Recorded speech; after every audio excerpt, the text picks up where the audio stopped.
আমার আব্বার দাড়িগুলো কবরের ওই পাশে ফেলানো, আমি নিজের হাতে আমি দাড়িগুলো টোকাইয়ে রাখছি।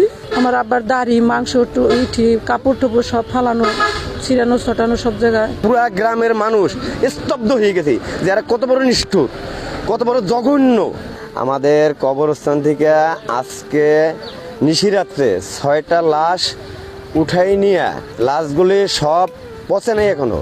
তারপরে তাদেরকে পাশে একটা বাগানে নিয়ে ব্লেড দিয়ে চাইছে দাড়ি টাইনে, কি বিচ্ছিরিভাবে, এটা বলার মতো না। আমরা খুব মর্মাহত।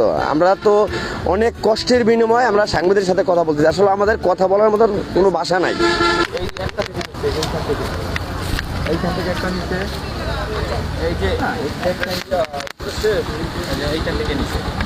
উপজেলার চিত্রপাড়া কবরস্থান থেকে আজ রাতে 6টি কবর খুঁড়ে কঙ্কালগুলো নিয়ে গেছে দুর্বৃত্তরা।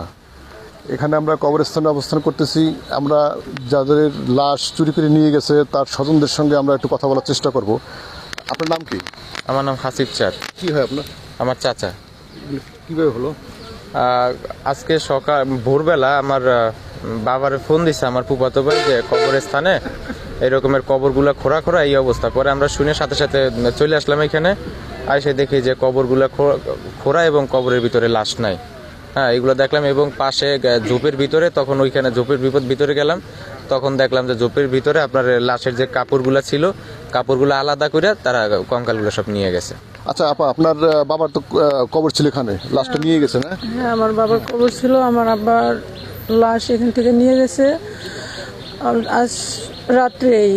তো কবরের ওই পাশে পশ্চিম পাশে টাইনে নিয়ে ওই জায়গা মাংসগুলো শুকিয়ে গেছে, ওইগুলো রাইখে গেছে ফালাইয়া। কাফনের কাপড় রাখা আছে। আমার আব্বার দাড়িগুলো কবরের ওই পাশে ফেলানো, আমি নিজের হাতে আমি দাড়িগুলো টোকাইয়ে রাখছি। তা আমি আর দৃষ্টান্তমূলক শাস্তি চাই, যাতে আর কোনো সন্তানের এরকম বাবার শরীরের অংশ হাত দিয়ে না টোকান লাগে, এর বিচার চাই আমি। এখানে কি আগে পরে কখনো এরকমের ঘটনা ঘটছে? না, কখনোই ঘটেনি, এই প্রথম। আগে পিছে কখনো এগুলো হয় নাই। গতকালকেও আমি 10টা বাজে এই জায়গায় আসছি। আমার আব্বার কবরের পাশে দাঁড়াই আমি কবর জিয়ারত কইরা কান্নাকাটি কইরা, আমার মা অসুস্থ, আমি মার কাছে গেছি। কালকে সন্ধ্যায় আমি বাড়ি গেছি, সকালবেলা একদম 6টা বাজে আমার ছোট কাকা ফোন দিছে। তারপর আমি কবরস্থানে আসলাম, আইসে দেখি যে এই অবস্থা, আমার আব্বার লাশ উঠে নিয়ে গেছে। আমার আব্বার দাড়ি, মাংস, ইটি, কাপড় টোপড় সব ফালানো, ছিড়ানো ছটানো সব জায়গায়। এর শাস্তি চাই আমরা, বিচার চাই। আমাদের কবরস্থান থেকে আজকে নিশিরাত্রে 6টা লাশ উঠাই নিয়ে, লাশগুলি সব